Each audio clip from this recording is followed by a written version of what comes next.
वातावरणाच्या दाबामुळे आणि वातावरणाच्या बदलामुळे जे हीट वाढते त्याचा अफेक्ट त्या तारांवर होतो आणि ते तार वारंवार पातळ होत जातात आणि जेवढे ते पातळ होत जातात तेवढे त्याचा रेजिस्टन्स कमी होत जातो आणि त्याची कॅरिंग कॅपॅसिटी कमी होत जाते. त्याच्यावर तुम्ही काहीतरी प्रस्ताव बनवा वरणगावच्या संदर्भात आणि या वरणगावच्या प्रस्तावाच्या संदर्भामध्ये ह्या संपूर्ण प्रस्ताव तुम्ही बनवल्यानंतर तो मंजूर करून आणण्याची जबाबदारी आमच्या भारतीय जनता पार्टीच्या लोकांची आमच्या सावकार हे तुम्ही प्रस्ताव बनवा. म्हणजे येणाऱ्या काळामध्ये पुढच्या 100 वर्षापर्यंत वरणगावला त्रास होणार असं बजेट बनवा तुम्ही, असं मला तुम्हाला विनंती. म्हणजे हे तुम्ही या 2 महिन्यामध्ये हे बनवा. अपेक्षित असं आहे की या 2 महिन्यामध्ये तुम्ही बजेट बनवा आणि आम्ही हा विषय आमदार साहेबांपर्यंत देतो आणि मंत्रालयातून जे काही विषय होतील ते मंजूर करून वरणगावच्या लोकांना दिलासा देण्याचं काम करतो. तिच्यामध्ये तुम्ही असंही टाकायला लागलं तर अंडरग्राऊंड वायर याची प्रस्ताव बनवा. जास्त फॉल्ट कुठे होता ज्यावेळेस बाहेर तार असतात सेंट्रल बँकेच्या समोरची विषय आहे. लाखो लोक 1000 लोक येतात पण तिथं हात वरती गेला तर तार लागेल. असे तो एक विषय भरपूर 100-150 विषय आहे.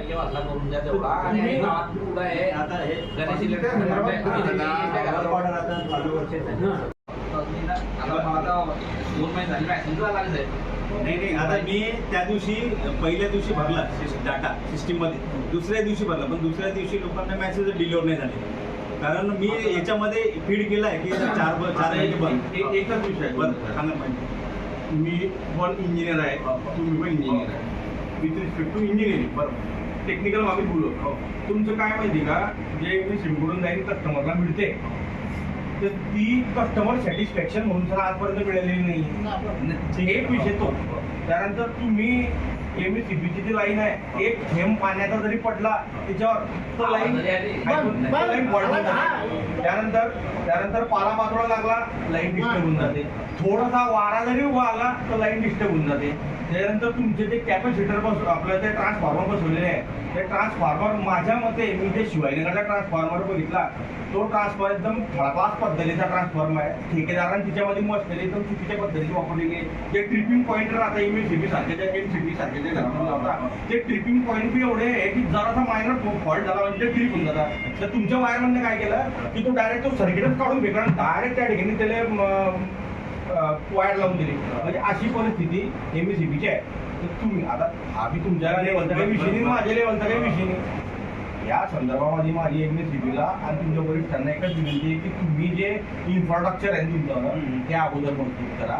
तुमच्या लेबरची संख्या वाढवा आणि त्यानंतर तुमची जी वायर आता माझ्या मते ते जे तुमचं जे केबल्स आहे.